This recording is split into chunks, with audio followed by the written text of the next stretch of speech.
Today's top stories at NBR: Pacific Island money remittance firms take legal action, Treasury recommendation on future RNZ TVNZ entity overridden, a litany of broken climate promises, and there's more coming right up.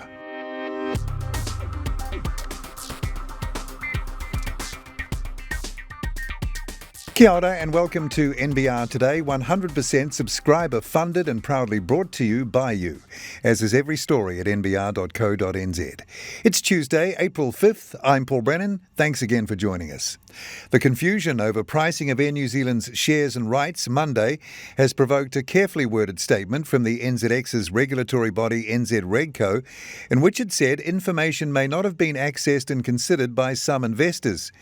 In Tuesday morning's statement, NZ Regco said they wish to draw attention to key information that had previously been disclosed to the market on the structure of the Air New Zealand Limited AIR renounceable rights offer, and they strongly encouraged investors to read information surrounding the rights offer and seek professional advice before making any investment decisions regarding the rights offer. NZ Regco said they were making the statement after a number of announcements made by NZX Monday regarding the offer, and also after some market commentary that the on-market trading observed in Air's ordinary shares on Monday, April 4, did not align with the pricing expected for that trading based on the offer structure information available to the market. NZ Regco considers that information may not have been accessed and considered by some investors. 3 Pacific Island money remittance firms are taking legal action against the Reserve Bank of New Zealand and the Minister of Finance in a bid to force the country's major banks to provide them with banking services. The companies Ink Patch Money Transfer, Samoa Money Transfer and ClickX each provide remittance services for customers to send money from New Zealand to the Pacific Islands. But since mid-2013, the companies have been reporting entities under the Anti-Money Laundering and Countering Financing of Terrorism Act, alongside banks, insurance companies, financial services and casinos.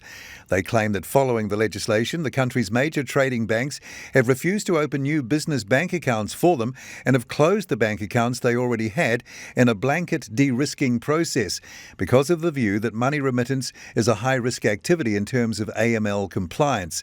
They also claim that those actions were taken following guidance issued by the RBNZ and created difficulties for the businesses during COVID-19 when they required a business bank account to receive any wage subsidy support. Property lender First Mortgage Trust has failed to get summary judgment against a family trust after the High Court said a trustee had an arguable defence. A loan guarantee was signed under duress. The case involves a loan of $9 million, later increased to $11.2 million, provided to develop a hotel property at 36 Monroe Street in Napier. The borrower was a trust associated with developer Anthony Herbert, with guarantees provided by other trusts, including one associated with his ex-wife Fiona. In a judgment issued on March 22nd, Associate Judge Kenneth Johnston said Fiona Herbert had been subject to vile and abusive texts from her sons Cameron and Bradley. The thrust of these being that if she were to refuse to execute the guarantee documentation, it would bring ruination upon the family.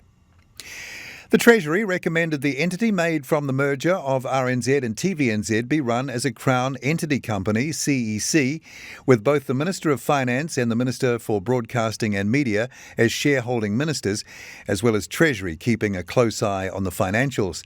But according to papers released to NBR under the Official Information Act that were drawn up in December 2021, Broadcasting Minister Chris Farfoy agreed the entity would in fact adhere to Manatū Taonga's vision for the entity, an autonomous Crown entity, mainly monitored by Manatū Taonga, Ministry for Culture and Heritage, with the possibility that the Finance Minister could have a special bespoke role written into founding legislation, but not a central role.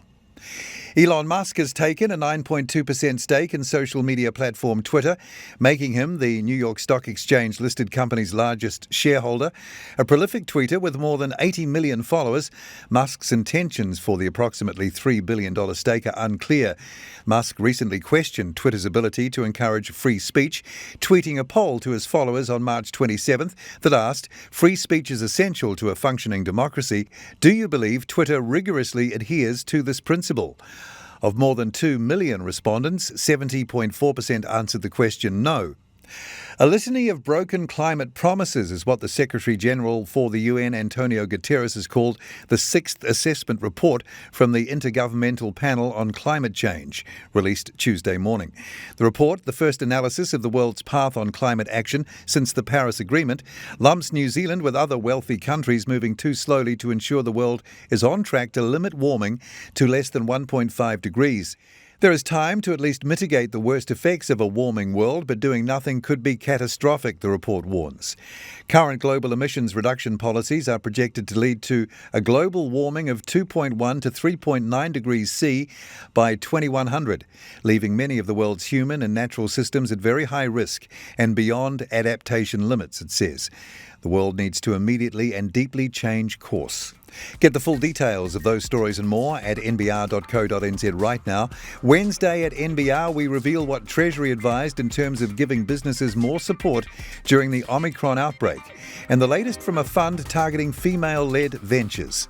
I'm Paul Brennan. Join me again from around lunchtime tomorrow for the morning's NBR Trending Stories. Then again right here from 5:30 for another NBR Today.